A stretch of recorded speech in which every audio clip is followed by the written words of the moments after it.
Belajar dari pengalaman beberapa proyek kripto yang kita tambang dari smartphone, pertanyaannya, kenapa sih rata-rata mereka yang baru listing harganya hancur? Kesalahan siapakah itu? Developerkah salah strategi ataukah komunitas? Salam jumpa kembali dalam dunia dalam berita seputar cryptocurrency. Saluran channel yang tepat untuk update mencari informasi terkini seputar perkembangan proyek kripto. Kenapa sih ini perlu kita bicarakan? Kita akan membicarakan beberapa hari ini akan ada listing OX ya. OpenX akan segera listing. Apakah nasib OX seperti pada sebelumnya, token-token sebelumnya seperti S, Omega, OVEP, Cornot mengalami kehancuran? Oke, kita bedah satu persatu dan strateginya masing-masing. Dan kenapa saya bicara begini? Jangan kaget ketika nanti ya OX menerapkan sebuah strategi untuk membayar atau mengembalikan saldo Anda untuk distribusikan dengan cara menyicil seperti layaknya AVEF ya teman-teman. Seperti layaknya AVEF. Akan bisa 3 tahun, 4 tahun, 5 tahun. Kenapa begitu? Nah, ini kita lihat dari kasus AVEF ya. Di kasus AVEF pada saat ini ya di bulan Mei masih memberikan untuk reward saya ya. Reward saya dibagikan secara bertahap dan itu pun nilai nominalnya sangat kecil dan 25% yang kemarin waktu pertama saya melakukan ketika listing di bursa market memang diberikan saldo 25%, tapi untuk 75% itu diangsur. Entah ini selama beberapa tahun kita tidak tahu dan itulah kesalahan Upweb. Kenapa ditinggalkan oleh komunitas? Pertama, tidak memberikan secara jelas kapan berapa lama untuk memberikan distribusinya ini karena tiba-tiba tiap bulan saya diberikan sekitar 22 EPF, 23 EPF seperti terlihat di layar ini ya. Jadi kita tidak tahu berapa tahun mereka memberikan sisa dari 25% itu, yang 75% itu 2 tahun kah, 3 tahun kah, 5 tahun kah, 10 tahun, tidak tahu. Itulah yang ditinggalkan komunitas, alasan pertama. Alasan yang kedua, kemarin sempat ketika kita mau mengambil untuk distribusi ini dikenakan biaya. Nah, dibebankan kita sendiri, sudah diberikan nominal sangat kecil akan tapi dikenakan biaya, pada akhirnya dianulir untuk peraturan itu dan diberikan secara gratis. Untung dari situ ya, untung dianulir. Kalau tidak dianulir maka untuk event ini segera ditinggalkan oleh semua. Untuk saat ini saja dengan cara begini sudah banyak untuk komunitas meninggalkan. Jadi untuk melakukan pengembangan istilahnya ekosistem sendiri dia sudah tidak dapat kepercayaan ya. Akan tetapi dia melakukan itu dengan cara mencicil atau bertahap memberikan. Saya memahami karena untuk menjaga kestabilitasan penurunan dari harga ya. Sedangkan pada saat ini ketika listing itu dia ada di harga 0,1.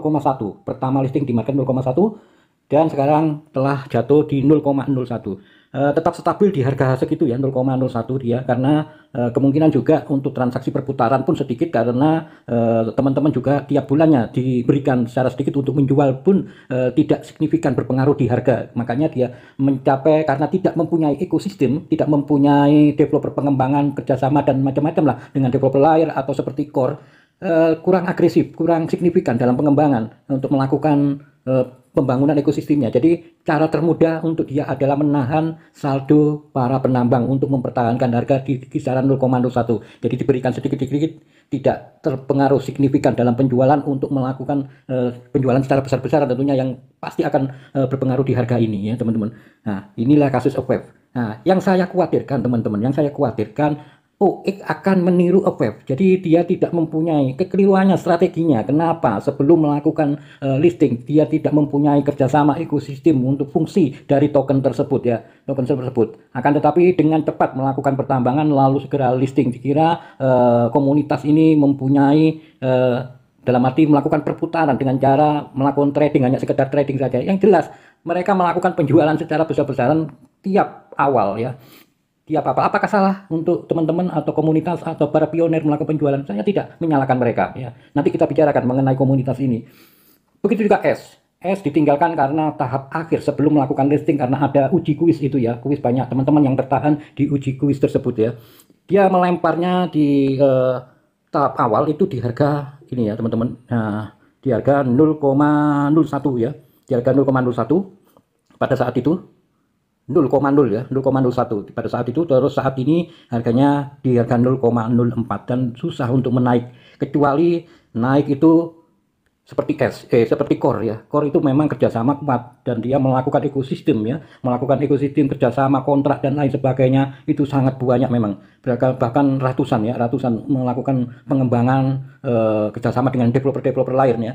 Nah itu untuk S Network memang kita tak dengar mengenai kerjasama kecuali dia bergerak di bidang meme ya, di bidang meme. Begitu juga Omega tidak ada kerjasama, mati seperti mati. Akan tetapi untungnya dia memang waktu itu untuk listing pertama di harga 0,1 ya. Saat ini di harga 0,04, tetap stabil di harga di situ karena apa? Pertambangan pun saat ini masih dia masih berjalan, dia memakai sistem. Jadi sebelum mencapai target berapa target maksimal token yang dia keluarkan, dari awal sudah melakukan listing. Jadi ketika perjalanan, jadi tidak melakukan penjualan secara besar-besaran karena para pioner pun mendapatkan token itu hanya hasil sedikit yang bisa dilempar ya, dijual umpamanya itu hanya harga sedikit, tokennya yang sedikit ya, masih dalam tahap perjalanan menambang, sudah di listing. Akhirnya ketika kita ingin menjual tidak maksimal dengan jumlah maksimal tadi, jumlahnya pada saat itu, apalagi di dalam perjalanan pertengahan ini ya seadanya seperti saat ini. Saya sendiri juga melakukan penjualan waktu pertama itu sedikit lumayan ya,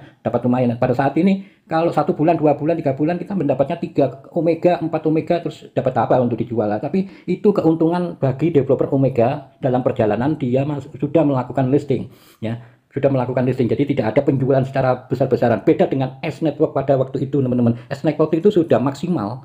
Jadi melakukan pertambangan token itu secara jumlah total keseluruhan yang dikeluarkan sudah maksimal, sudah kepegang oleh para pioner, dan pada akhirnya di listing. Begitu listing sudah bus semua 100% untuk dijual, apa nggak ada sisa sama sekali, termasuk saya sendiri pada saat itu penjualan pertama saya mendapatkan sekitar 3 juta ya, langsung saja down drop untuk S Network pada saat itu, langsung ya hancur lebur pada saat itu.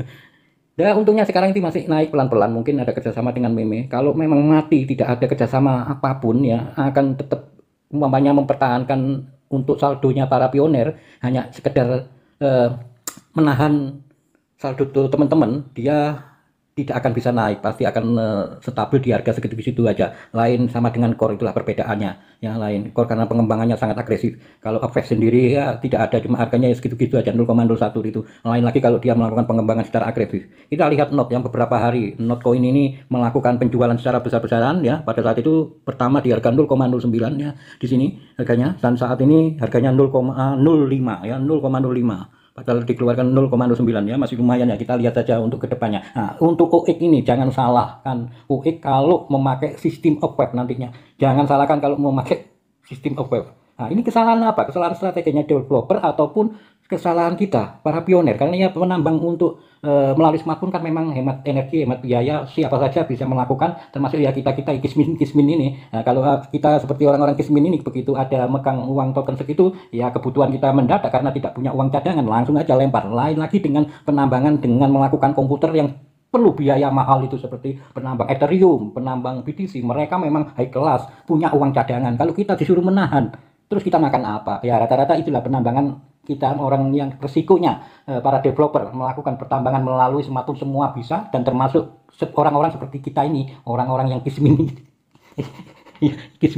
kismin ya, seperti kita ini, begitu dapat tidak sebegitu berapa langsung jual, lempar, jadikan beras. Nah, disinilah Pi yang berperan. Nah, Pi Network itu mempunyai strategi lain teman-teman, dia memperkuat untuk fundamental, akan tetapi begitu dia membangun memang susahnya minta ampun untuk membangun ekosistem itu ya, perlu jangka waktu lama, sampai saat ini hampir 5 tahun Pi untuk dalam membangun itu pun dicela karena apa? Keterlambatan dalam mengeluarkan untuk open miner, tidak segera-gera open miner, bikin bosen para pionir. Padahal yang diharapkan pionir menambang itu apa? Adalah uang cash gitu loh, nggak peduli tentang ekosistem. Nah, lain kan developer kan pemikirannya untuk jangka panjang. Kalau kita memang untuk jangka pendek, bagaimana saat ini kita untuk mendapatkan uang kan seperti itu. Jadi yang salah siapa? Entahlah, yang salah ya di penjara gitu aja. Nah gitu teman-teman, itu aja sebagai gambaran. Nanti ketika OIK untuk melakukan listing, Anda jangan kaget kalau dengan peraturan yang jelimet, mumet, nanti jangka panjang dan dikeluarkan ijrit-ijrit. Oke, assalamualaikum warahmatullahi wabarakatuh.